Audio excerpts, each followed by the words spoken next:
saastunut Itämeri. Itämeri on huonossa kunnossa. Todellako? Valitaan. Lähdetään katsomaan. Hyvä idea. Tiedätkö, miten kalaa syödään oikein?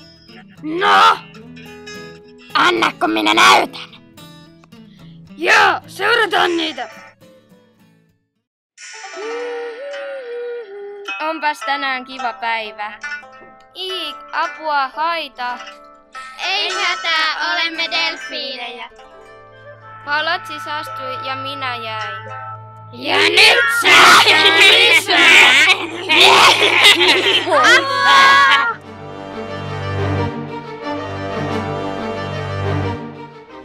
Itämeri saastuu, eikä sille ole loppua, ellet juuri sinä tee jotain.